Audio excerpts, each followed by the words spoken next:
People going home from work, it's that hour. Sun's going down, running the dogs.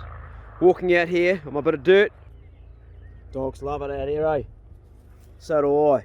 And I really just cannot believe it's my bit of dirt. It's taking so long for that to sink into me. Every day I come here, I plant more trees, I plant more vegetables, put fruit trees in, plant more food I can grow, look after the place, run the dogs, shift the sheep around, and I just get so overwhelmed that it's mine. I've never ever in my entire life owned a bit of dirt like this.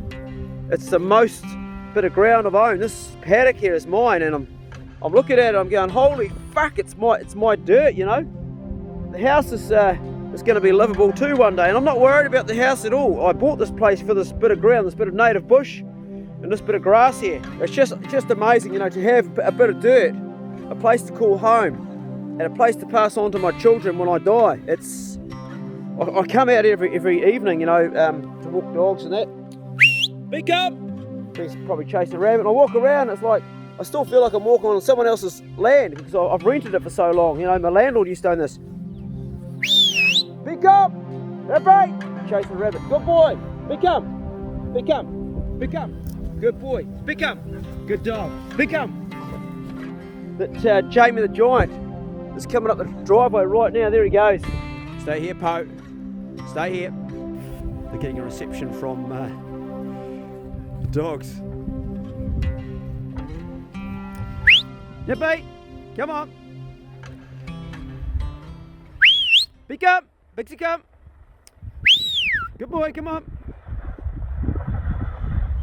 Good dog.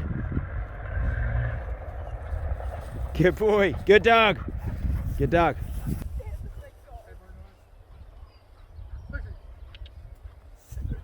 So Jamie's about 7 foot tall. Those other two women are normal size. He just makes everybody look small. There you go. I was just out telling everybody that you're 7 foot tall, so you just make everybody else around you look small, like these guys here are of normal size. Yeah. Good to see you, bro. Good to see you too. Yeah, man. How are you? Yeah, very good. I'm Clay. Hi, Brookie. Brookie. Hey, Brookie. Ellie. G'day, mate. Hello. Good to meet you. Dogs are checking out. Got dogs in the back, bud? Nah, they're at home. Oh, yeah? Cool. Poke 'em. Oh, Bruno's checking out your vehicle. Trying to see what's going on there. Looking at a decent rig, you know. Yeah. She's cased out the vehicle, mate. She's saying, is anybody in there? Yeah. What you doing, Poe? Hey? She's a real guard dog down the place, eh? She's like, everyone that comes around, old Bruno's giving us stuff. They can probably smell like death there, you know, dead pigs and other dogs. Guts. Yeah, guts and all that stuff. Bruno, come. Oh, Bruno getting a bit of love there. Getting some love, eh? You guys got dogs? Nah. No? She just comes out with me every time. Oh, do you go out for a hunt with him, do you? Yeah. I hope he doesn't make you carry the pig. Nah, never got one. Oh, you never got one with him? We've got a deer. Got a deer? What with the dogs? Oh, I believe it. Oh, the Lethan. Oh, nice going. Bruno. Hey, Bruno. Yeah. Bruno's doing good, eh? He's actually doing really well considering he's an old dog. Yeah, he's going really well. They're not supposed to live up to a long No, he's way past his use by date. I reckon it's a posse. He's had all that good tucker his whole life. And he's just still going well. And since I got the cancer chopped out of him, he's doing really good, eh? That's that arrow. Yeah, well, that's a bit there, but he had a massive big lump on that leg at the back. See this big scar here? He had probably can't see it down the side of his leg. Oh, Yeah. Oh, yeah, I can see it now. Yeah, no, he had a big scar.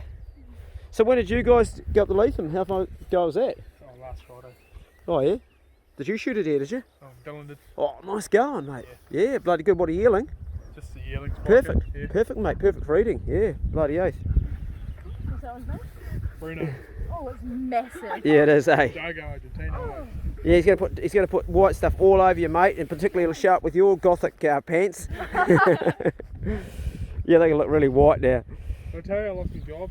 No, you're joking me. You lost your job? Because on ACC, you see. Yeah. Because I wasn't back at work for 4 months. Because you had glandular fever too, eh? On Yeah, top I of had that while I was off ACC as well. Yeah. And, I got a phone call 2 weeks ago saying I've got no work when I come back. Oh, really? Yeah. So you're looking for a job? I found one. Oh, you'd find a job pretty quick, yeah. Okay. Oh, what you doing? Login still. With a Oh, different crew. sweet. How's the glandular fever going? Oh, it's alright. You're right, because it knocks you, eh? Yeah. Epstein-Barr syndrome. It's a fucking killer, mate. I had it when I was younger. They call it the kissing disease, eh? Because you get it off. So who'd you kiss? No one. No one? No one. Oh, yeah. What do you reckon? Did he kiss someone? Yep. Yeah. Yeah. Well, do you know who he kissed? No. Not saying too much. Yeah, it's why it's called the kissing disease, because you bloody get that, mate, from someone else. Boy, yeah. Oh, yeah. Going fishing tomorrow in Westy. Oh, yeah? Yeah, he's got no work, is it? Oh, so you're going to help out the fishing boat? Yeah. Tomorrow and Saturday. Oh, bloody good. Cool. Oh, it's good to see you, mate. Yeah. Yeah, been a while. Last time I banged into you was up down... Cartons. Yeah. Oh, I think I had a stinky old boar on the back, and you... Yeah, nothing. You got something later on that day, though, didn't you? You didn't know. You catch enough anyway. Oh. Yeah. Yeah. You catch plenty. Catch more than your share, mate. Beat. He doesn't like people beat. Oh, he's going to come and see you. That's very rare.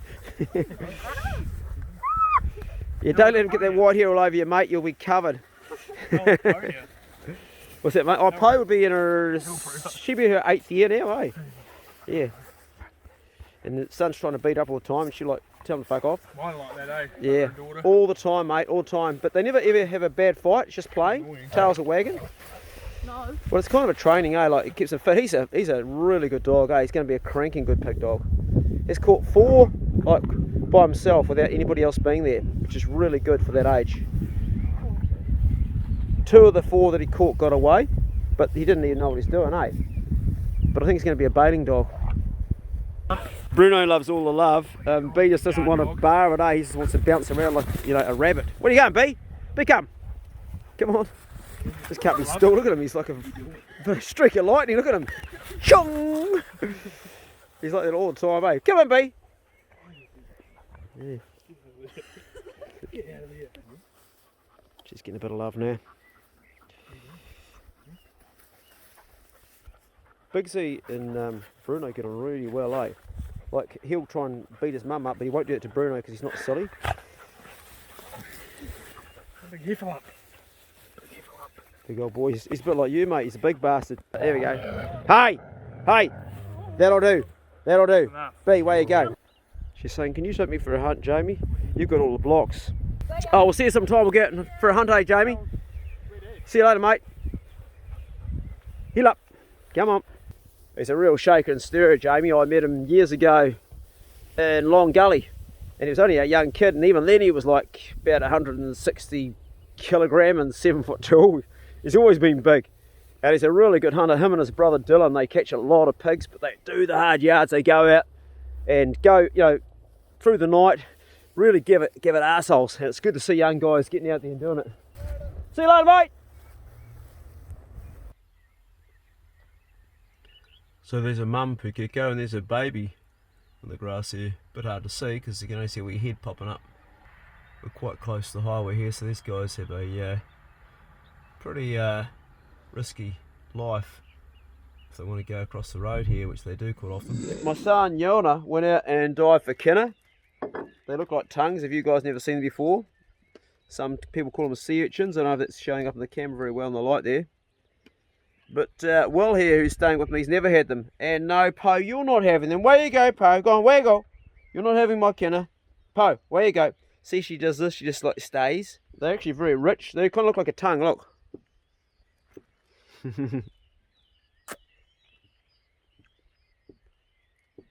A very acquired taste if you've never eaten before. These ones are actually delicious. Hell yeah. So Will's never tried one. Well, mate, the rule is you can't spit it out, bro. Okay. Don't waste it. He's got a wee one there. Straight in, the whole lot, and chew it up.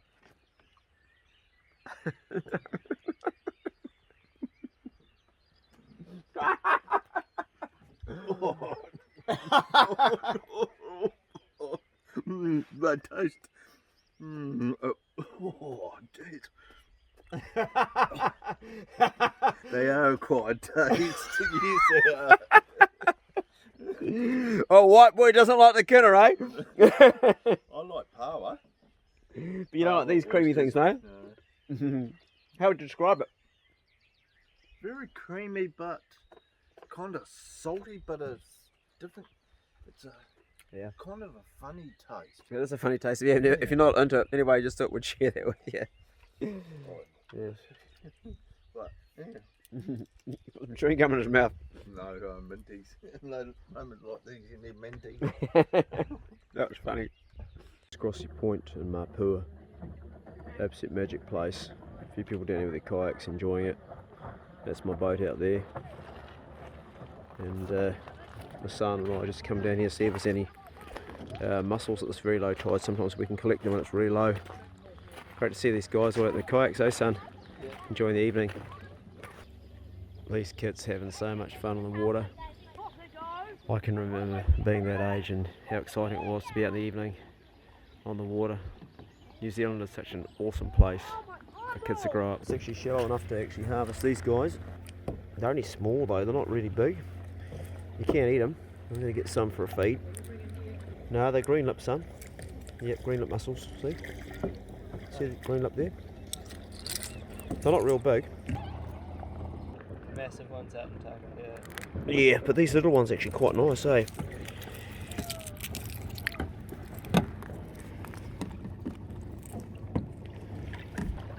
These guys are having some fun.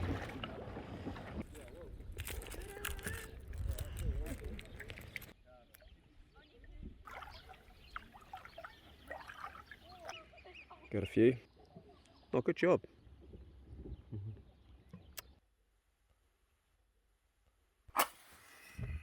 Sweet. Just gently, son. And then split up because it's boiling water. I don't want you to. There you go. Cool. So once they're opened up, they're basically cooked. Will here has joined me, and one of the conditions I had if he wanted to come and stay here was he had to quit smoking, and in fairness to him, he bloody did. He's been putting on patches, and he's going through withdrawal, and I think our muscles are ready. How's the withdrawal going, bro? You can have a wee bit of a thing, but you just gotta, I don't know, with lollies or something just to suck on, just something to put in your mouth just to help you kind of, like, you're used to sucking, so Yeah. lollies are better than blooming tobacco, aren't they? Well, So, to they a are. certain point, Yeah, no, they are absolutely. But Yeah. you know, if you place one thing with another addiction, you end up still just being addicted to the lolly. So eventually, you've got to kind of knock that on the head. It's easy probably to get rid of the lollies, isn't it, to the tobacco? Yep, that took about 3 minutes. We won't overcook them, otherwise it'll taste like it's a rubber. And I've got a big chunk of butter. Just gonna like hoof it in like that. Heat it up. We've already shucked our mussels there. Yeah, and I did outside, and we kept a few shells. And with our butter, we're just gonna like smash that garlic on top. And we're not gonna like cook it too much. We don't want to burn it. Just, let it sort of fuse together. So this big spoon I'm using, folks, is made by my son. Is it out of Rimu, Yona? Is that what you made it out of? Matai. Oh, it's Matai. Okay, it's Matai. It's awesome. It was originally for rice, a rice spoon, wasn't it, originally? Yeah. But it's got used for everything. You can see the nice grain of the Matai, really good. It's a good spoon. Really seems to go well, garlic and butter in it, just like fuses it together. Gonna let it simmer for about 5 minutes, just very low heat, just so all the flavour goes through, and it'll be really nice to have with our mussels. Check out these shells, they're absolutely beautiful. So what we're going to do is we're going to put the mussels inside them again.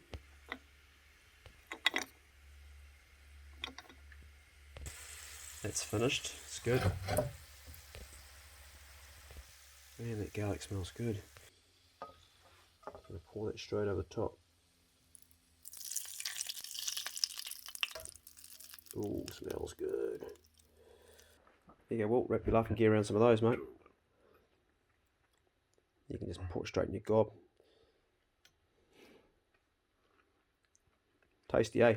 Oh, you're better in the Kinas. Yeah. Sorry. Yeah, no, much better than the Kina. Yep. I will scoff these and have some more. I've got some more there. So poor Will had to eat Kina today. He didn't have to eat it, but he did eat it. And did it come back up or not? No. I thought it was going at one stage. Felt really nice. Butter and garlic, real simple. A delicacy just down on our local beach. The thing I love about living in New Zealand is that, particularly South Island, is wherever you live, 1/2 an hour to 3/4 an hour, you're in a place generally where you can get away from the world. I don't even have cell phone range where I'm right now, and no one's going to bother me out here with the dogs hunting, trying to catch a pig. If we do, well, that'll just be a bonus. Just being out here is good, really good for the soul.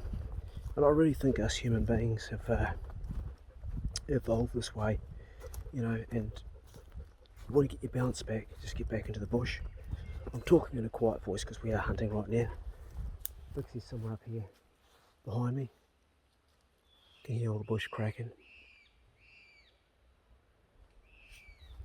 The day's heating up, so I'm going to call it a day, but I'm so grateful to have this, you know, around us. Just it's about to go that I've lived in Europe for 13 years, worked over there, and just to get away it's just about impossible, particularly go somewhere where there's no people.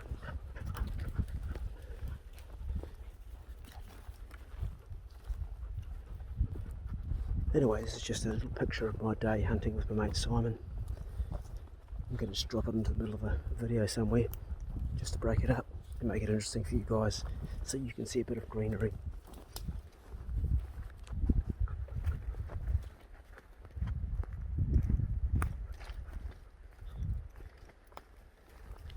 The last 3 hunts haven't produced any meat at all.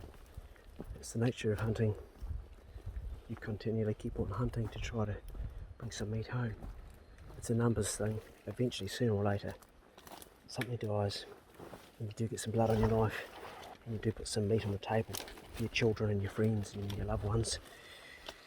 Today's not one of those days. By the looks of it, we're just about all done our dish. Good papa.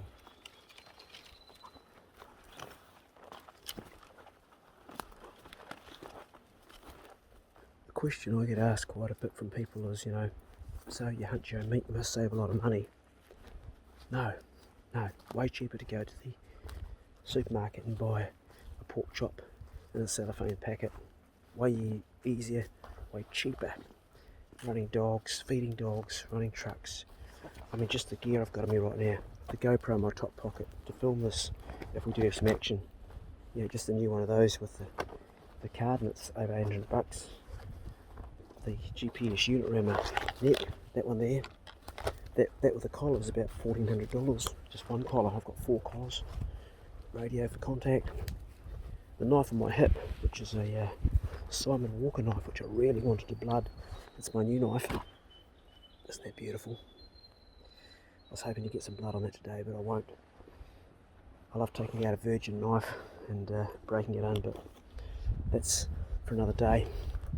But the whole cost around it, you would buy your meat probably for, I'm guessing, depending on the numbers and how much gear you use, but you're fooling yourself if you're a regular pig hunter if you think you're saving money, because you're not. Because we don't sell the meat, we feed it to our friends and we give it away. Just give it to people that don't have it. So, but that's not the point. The point is that you're doing something that's very natural, and it is sustainable if you do it properly. And if you're a meat eater like me, then it's a part of your whole existence. That was loud. It's part of who, you know, your philosophy in life. Let's face it, with COVID-19, you never know what's going to happen next in supermarkets.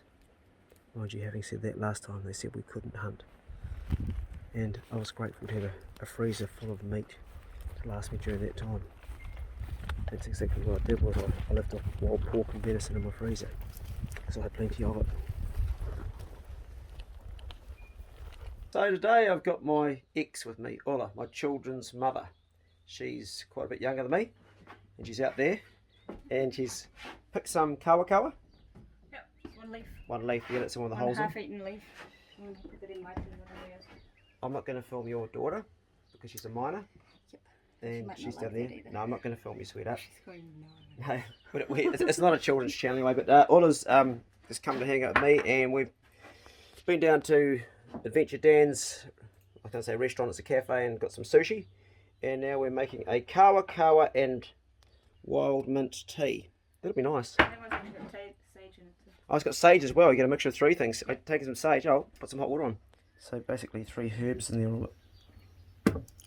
So all I was going to tell you guys a story. The time that I got bitten by a shark. She still thinks it's funny. It's actually hilarious, but we need to go to the location. So we're going to do that. Need to go there so we can prove it wasn't blackberries. Yeah, it wasn't blackberries. It looked like blackberries scratched by the time I bitten, but wasn't.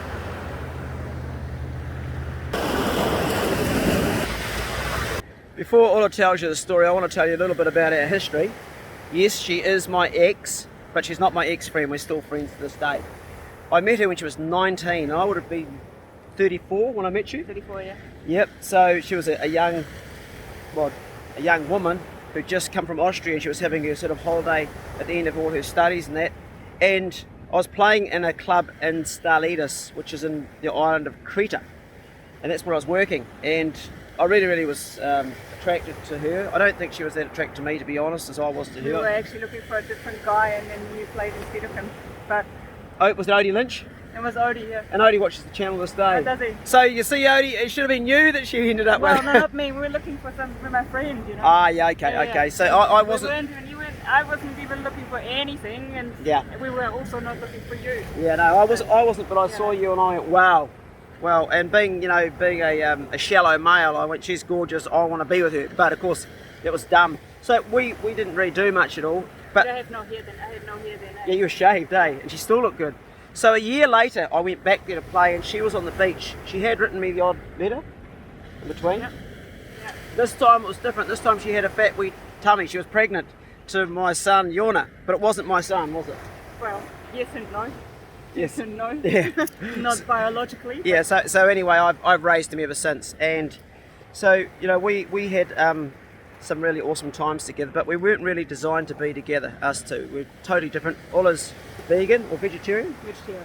and I can remember one time I pulled up your driveway when we were in town, and I had a wee baby pig on, and I remember you saying, That's fucking gross, man. yeah. So I Are just, you allowed to swear on this? yeah, of course you can. It's a reality channel. Yeah. She said, it's a baby, and it was never going to work, this relationship, but we've remained friends ever since and support each other. So the story, we've come down here to this area because this is where it happened. This is the time I got bitten by a shark, and I suffered 11 teeth marks. Wasn't really? 11 blackberry scratches. Yeah. Okay, I'll let you tell a story, Ola. So what happened was we were out there in the water, and sort of You could tell the truth. cuddling. Cuddling. Let's call it cuddling. Well, it was at this stage. Let's just call it that. Yeah, we'll call it cuddling. But really, But we were also skinny dipping, weren't we? I remember I had. we did not have any We- clothes we had on, no clothes on. and we were probably not cuddling. We were like special cuddling.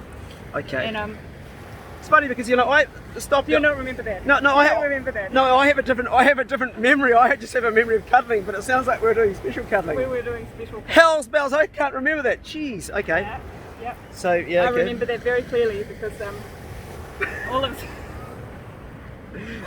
a sudden you let out this big scream, and you're like, I got bitten by a shark, and I just took off and swam back to the beach and left you here. And then it came up between my legs. Did you actually see the shark? Never saw the shark. Okay. But you came out of the water and you had some little scratches on your leg. Yeah, 11 to be precise. And what it was a sand shark. They're harmless. It was a sand And I shark. think after we looked in the water and we saw something swimming. Yeah, it was actually quite a good sized sand shark, but a sand shark. They've got no teeth. It looks like sandpaper.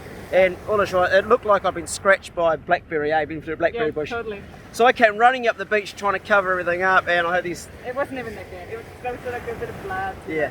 And it always looks worse than it is when you come out of the water and it mixes in. Yeah. with the water. It was funny as hell. It was hilarious. The funniest part was that I wasn't even thinking. I just swam away. Oh, you didn't help me. Oh, no, there was no rescue. There was no. Left you to the shark. I know. There was like, oh, I'll help you, sweetheart. No, she was out of there. She was like, die. I was like, no, I've got to get back to Yona. That was the first warning that she wasn't the right woman for me. She wasn't ready to die for me and sacrifice herself. Yeah. Anyway, it was hilarious, and what I can remember was thinking, I'm naked and here's this thing that's biting stuff down there, and what's going to get bitten next? And I was absolutely like shitting myself. And I couldn't move. I was trying to move, and you'd just gone nyong straight to the beach. Well, I had to be, I had to watch the situation from the outside in case we needed to call an ambulance. Yeah. Somebody had to be safe. If I got eaten by a shark too, then Yona would have been by himself. Yeah, okay. And nobody would have saved us, so we're Yeah. just doing the responsible thing, leaving you in the water.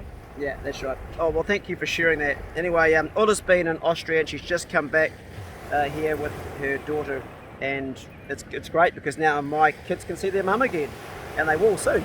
Anyway, we just wanted to share that story because I thought it was a funny story. I didn't remember we were doing special cuddling. Yeah, I we're just doing said, special okay, cuddling. okay. Sorry about that information. I didn't know that anyway. Probably more than I wanted to show on the channel, but hey, it is a Too reality. late now. You said no retakes, so there you go. Yeah, mate. Okay, yep. Take one. That's it. True story. So this morning, something really weird happened. I let Bruno out of the cage, which he sleeps in the kitchen right now, because the kitchen has not been used for anything else other than his house. And when I let B out, B attacked Bruno, bit him on the eye. Bruno's now inside. Normally he's not allowed inside, but today he's sore. He actually did a lot more damage to B than B did to him. You can see that lump on the top of his head. It got hit, and so did his eye, around his eye. But he's all right. It's only superficial. But poor old boy, he got smashed. And one of my patrons suggested that maybe it's because Bruno's getting close to dying, and dogs will actually pack on each other when they're sick, like wolves do. It's a natural thing. So he's taken himself into the spare room. This is the patron room where my patrons stay when they come and stay with me. It's a sort of always safe haven for anybody who's going through a bad patch. It's also where I keep my mountain bike. Just as a place to look after it so it doesn't get nicked. Not that it's likely to get nicked with this guy around the place all the time. Today he just took himself in here, and I can't help but think maybe he is at his last days because he's slowed down quite a bit.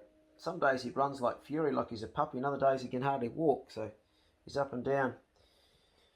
Anyway, he's found his place in here, and I feel a little bit emotional. I feel a little bit sorry for the old boy. He's my mate. I hate to see him hurt. His eyes are swollen up. Yeah, it's not much fun, is it, Bruno, eh? Not much fun at all. Yeah, both his eyes are swollen. Good boy. Aren't you, mate, eh? You're a good dog. Yes, you are. You're a good boy. Good boy. Poor old boy. Who knows why dogs do what they do? We don't know. We don't know. You know, they come from wolves, and good boy, Bruno. They're very closely related to them, and they can be mates one minute and then trying to kill each other next. You're a good boy, aren't you? We'll just sit here for a while, mate. We're just hanging out. Yeah, you're a good dog. Yes, you're a good boy. Both eyes are swollen. Good boy.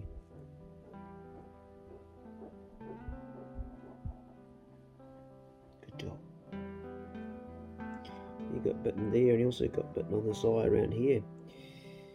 They're pretty insensitive to pain, dogos. They don't cry. He didn't cry at all. All he did was he just latched onto B's throat, and then the other dogs tried to pack on him as well, and I just separated them all one by one, or I nearly lost my voice. You know, getting Poe back in a box, saying, "Get in your box, Poe," because she did actually listen. But yeah, anyway, we're just chilling here for a while. We're just going to keep on chilling for a while too. Do nothing, just hang out. Good boy, Bruno, because he likes it, don't you, mate, eh? Yes, you do. He's a good boy. Good dog.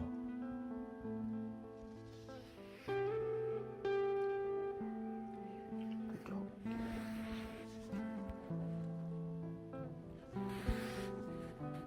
Yes. Good dog, eh?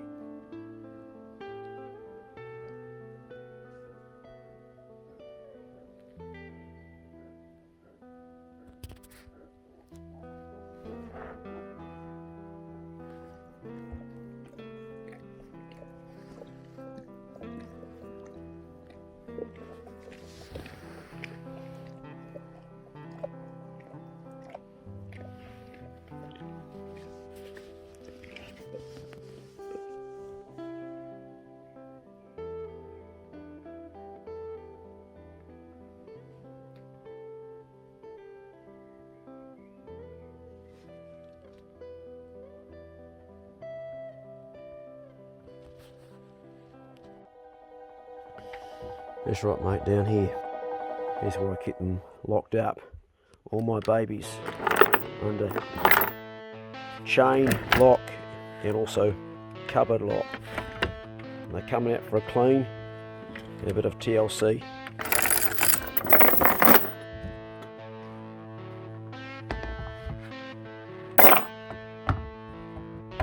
That one shot a lot of animals.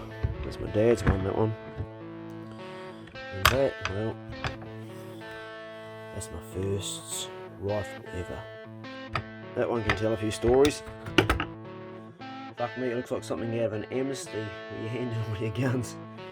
I always store my magazines and my bolts separate to my rifle. Currently my kitchen's been torn apart, as you can see, and it's a good place to clean my rifles because I don't care about getting this stuff on the floor. This is what I use on all my guns. It's a gun treatment. It smells a bit like banana juice. I want to talk about each rifle and the story behind it for you. When I was a boy, I was gun mad, absolutely like, that would be obsessive would be the right word to use. I used to dream about going to the local museum and stealing the muskets out of there. I'd plan these ways, I'd get in through the roof at night and I'd get myself a gun because, you know, at the age of 10 or 11, there was no way you could go into a gun shop and buy something. And another interesting fact is I've never ever sold a rifle, not that I can remember anyway. I've given away a few. So my first rifles, like most boys, were 177 air rifles, and I do have a couple here. I've got this one here, which is a, what do we got on it? It's actually got a scope on it. It's the one that it's not the one you fold in half. It's got the wee side lever out the side there, just there. And that there's what we use for shooting like rats, mice, birds, small stuff, rabbits. You can even shoot a hare or a possum with one of these. And it's a caliber 177. Today though, these rifles, they're way advanced. This is an old one and quite frankly it's a piece of shit, and I just keep it for the odd kids that come around here, but it really needs to be replaced with something a bit more upmarket because I do like using air rifles. Getting my firearms license was a pivotal moment in my life. I was 16, I was up in Kaitaia, and I bought my first rifle the day that I got it. Getting my firearms license was easy. Back then it was just a few questions and the cop actually helped me out with a few that I got wrong, and to be honest, it was probably a wee bit too easy. They probably could have made it a bit harder for me, but still, I've never had an accident yet, and thank God for that, because accidents do happen. Magnum 22, Sterling is the brand, made in the Philippines. This thing has shot so many animals. I did a bit of goat culling, and we weren't allowed to take rim fire into the national park. You still can't, I believe it's still the same, but I did, and they said you'll need something like a 308 or a 303, or back then that's what we sort of used, was the old ex-army 303. Well, 308 was very popular, and the lighter calibers weren't so widely used. We're talking over 40 years ago. I went in with this here, and you know, value for money, because rounds were expensive. They were probably more expensive back then than they are today, if I think about the... Well, I don't know, actually. Comment below and let me know whether they are. I felt they were. Money was hard to come by, and we got paid for shooting goats, so this was a good rifle. I haven't got the scope on it anymore. It got actually broken. And it just shot so many goats. It shot pigs, it shot deer, and it's a Magnum 22. So it's a similar size shell to, say, a HMR 17, but the projectile is obviously bigger. It's a 22 projectile, and still going. I've just put the bolt in. I've just given it a clean. Once a year it gets a clean, and I'll probably actually shoot this again one day because it's still a good rifle. I haven't shot the barreling or the rifling out of it yet. The barrel's still pretty good nick considering. But I did used to clean it and look after it. Probably better than I do with my guns today, because it was my rifle for a long time, and it shot everything. It shot turkey. It shot things it shouldn't have shot either. Right, we'll move along to the next gun that I got after that. As old as it is, the action on this baby is just, well, it's the best out of any gun I've ever had. So what are we looking at here? Made in the USA, Ruger 308. If there was one gun you were going to have, you know, just only allowed to have one rifle, then for me it would be a 308. Yeah, you shoot an animal with a 308, whether it's a tar, a chamois, a deer, a pig, any of those big game animals, if you shoot them with a 308, if your placement's reasonably good, the animal generally goes down, unlike my 243, for instance, which often they'll run quite far. You heart shoot an animal with this here, it's going to go down.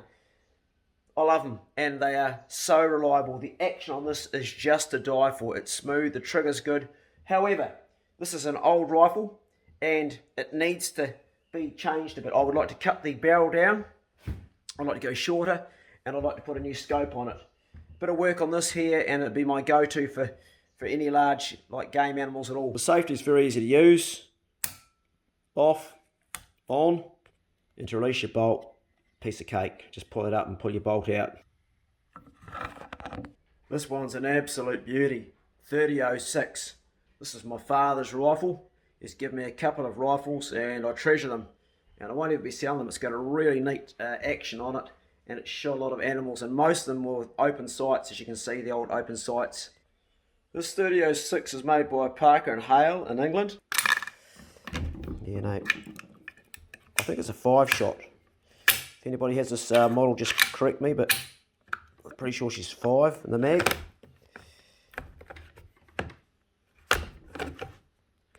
Imagine shooting bloody tar with the old open sight.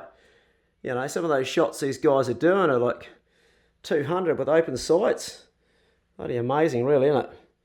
Today we've got it so lucky. They certainly worked for them back then. The grip's got that nice old wooden sort of, I mean, this is how they all used to be, that work done on it. It hasn't had a lot of TLC from me over the years, and I haven't shot it myself. I just keep it basically as one that my dad gave me. Probably wouldn't shoot it because the rifling is shot out on it. Dad pretty much, he shot a hell of a lot of deer and a lot of tar, a lot of chamois. And old Harold here beside me is just one of the many hundreds of tar Dad shot in his day. He used to shoot a lot of tar. He was often up in the sort of Copeland and round the back of all the west coast, southwest Westland. He was a ranger in Fiordland as well for the Parks Board before it became DOC, and then when it became DOC, spent a lot of time in the bush. He's literally shot thousands of animals, my father, and tar was one that he really enjoyed. He liked getting right up in those high tops and doing the hard yards when he was a young man. His first rifle was a Long Tom 303, old ex-army one, and I've got a photo of him somewhere when he was 18 with it sitting on a log, and I always wish I could have that rifle. Don't even know what happened to it. Fully wooded Long Tom. Anyway, this was not one of his better heads that he shot. He shot a lot of heads that are much better than that, but it was one that he was actually able to carry out. Because back then you weren't being flown with a helicopter, you were doing the hard yards, walking in, walking out, and that's how they did all their hunting back then. Anyway, it's a beautiful old rifle, and the action, everything still works fine. Once a year I take it out, give it a clean, do the barrel, do the bolt, and she's a beauty. Hey, she really is, and it's great just to have it. And I'll pass it on to my daughter, Dayla. When I get too old to hunt, it'll be something I'll pass on to her. This one's an interesting one that my dad also gave me with some neat work on it. Look at the brass down here on the butt. It's a 22. It's made by Sterling, made in the Philippines. It's called a Ronley, also known as a Model 14. The Sterling have put out so many different rifles, and this is probably one of their better 22s that they've done. It's got the cheap scope on it, but I have shot. This has kept us in rabbit and hare for probably 15 years and has fed us probably the majority of our small game animal. I've shot a lot of rabbits, a lot of hares. I've also used it for putting down animals that need to be put down that were injured or past the use by date. It's got the original strap on that Dad put on. The bluings come off the barrel pretty much, and just another old rifle. Does get shot occasionally. I do use it, sometimes it gets pulled out and something dies. Probably worth a mention too that old seat belts out of cars, they make great rifle slings, and this one here is just that. It's on my old Magnum 22, and it's cheap. This 22 is proof that you don't need to spend a huge amount of money to have a good rifle. It comes from Gun City, doesn't really have a name on it. It's, well, it's up there, it's got a silencer on the end of it. It was bought for me by Winky and his mates, and also Gun City paid for half it. It's the rifle we use for all the young guys we take out. We teach them on this, we go to the range on this. It's just a real cheap Chinese rifle, and it's perfectly fine. It's got two types of mags it takes. One with a 5-shot, which is what I use, and it's also got an 11-shot mag as well. And we have killed a lot of rabbits with it. It's very accurate, and for what it is, it's good value. It's light, and yeah, I'm sold on it, even though it's just a cheapie. I think it was $600 all up. A lot of boys have learnt a lot about shooting and rifle safety with this particular one here, and I will continue to use it because it's perfect for them. It's quiet, and so if they miss, which they generally do when they come out and meet the first time, they get a second shot because the silencer is pretty quiet. Well, I've taken this one outside so you can see the beautiful grain on that laminated wood. Isn't that beautiful? HMR 17 made by Savage, stainless, beautiful rifle. I'm running a 3-9 by 32 scope, just a cheapie. And this thick barrel, it's extra thick. Look at that, it's a thick barrel. That's actually designed so as she heats up, the expansion doesn't change or alter the projectile coming out. What is silly is this here on the end of this suppressor. Waste of money, waste of time. You know, the bullet is coming out at about over 2,300 feet per second in the first 100 meters, and it's so fast that you just get a crack regardless of having that on. So a waste of money and time putting that on there. You can take it off, it wouldn't make much difference. I do love the stainless. They don't rust, obviously. They are beautiful to look at, nice to hold. For hares, you can't go past the 1.7 for a hare. If you're shooting, say, at 200 meters, it's absolutely flat and beautiful on the farm here. The only downside is if you've got a slight breeze, your bullet will drift off its target because it's such a light. It's only a 1.7 caliber with the likes of probably the same size as the Magnum 22 cartridge forcing it out. But that 1.7 is pretty tiny. And, you know, if you heart shoot an animal like a hare, sometimes they don't go down straight away because it is such a fine shot, particularly if you're up close and it's a real up close. The thing doesn't mushroom at all, just goes straight through it. If you're shooting something out to 200 plus, by then it's slowed down enough that it mushrooms and does the bizzo. But a great rifle, and I want to take that outside just to show you it because it is just aesthetically a nice one to look at. So you've probably seen this one on a lot of my old pig hunting videos. Man, it can tell some stories. Magnum 44 made by Rossi, stainless steel. Nice rifle to carry around. Yes, it does have rifling in the barrel. It's not a gun. And lever action, which every cowboy wants to have a lever action. That's what we all dreamed of. As you can see, it's been broken here. It's been broken more than once. And it's had some work done on here. That there's actually by Russ Madsen, who's it's a guitar maker. And very talented, and that's his logo. And he repaired that after I had a fall. One of the many times it's been broken. I don't carry it anymore simply because of the weight. And how many pigs have I shot in all the years I've carried it? Not one. It's put a few animals down, a few animals on the farm, different things over the years, but it's never ever shot a pig because all my dogs are holding dogs. So to my thinking, it's just too much weight to carry around in the bush. If I go into dockland, I'll probably take it because you're not allowed to take a gun in dockland like a 410, which is much lighter, which I do have. I'll show you next. Having said that, I still do occasionally stick it on my back, because they're almost half the weight. This is well over 3 kg. I think it's 3.8 without weighing it, or 3.6 compared to say 1.6, which is the single shot 410. I bought this off a bloke in Motueka, and his dog actually bailed me up when I come to the house. Cheap enough, $200, made by Rossi. You could actually get the barrel chopped down a bit. It's a wee bit long. I mean, you can go to 16 inches legally. Good wee rifle, not a rifle, it's actually a gun, isn't it? It's got no rifling in it, and that is the difference between a gun and a rifle for you guys that are wondering. Rifle has rifling in the barrel, which causes the bullet to spin as it comes out, whereas a gun, like a shotgun or one of these, does not. Good for shooting quail with shot, or even duck if you're a young fella starting out, and a single shot, really good for pigs. One of the downsides is they're very, very loud and can give your dog a muzzle blast. I don't shoot pigs at the bail, it's just a backup if we have a problem with a towie boar that the dogs can't contain. Most of my pigs are held and stuck, in fact all of them are. Well, last but not least, my 243 Marlin, made in the USA. I'm running a Bushnell scope on it, 3-9, and also I've got the suppressor, which is an absolute must from where I hunt around here. Keeps things quiet in those gullies, get that second shot away where normally the animals would be gone. It's a cheap rifle. I paid $600 for it at the gun shop in Motueka, when it was the gun shop before it became Gun City. It's put meat on the table. The last time I blooded it was 3 weeks ago. I knocked over a fallow deer and also a goat on that day. So it does put meat in the freezer, but you know, it's probably medium to bottom end as far as the market goes for a good rifle. But hey, I like it and it works. Shoots pretty straight, and it's kept me happy over the last few years of shooting those bigger game. Anyway, that was my video today. Hope you guys enjoyed it. Thanks for joining us. Smash the like button if you're still with me. Consider supporting me on Patreon if you like the work I'm doing. A few people ask me, you're not doing that many hunting videos these days, Clay. There will be some more hunting videos come up, but we are heading into summer in New Zealand, which is more fishing because it's just a bit too hot for running these guys here. Anyway, that was me. Be good, can't be good, be careful, and I'll see you in the next video.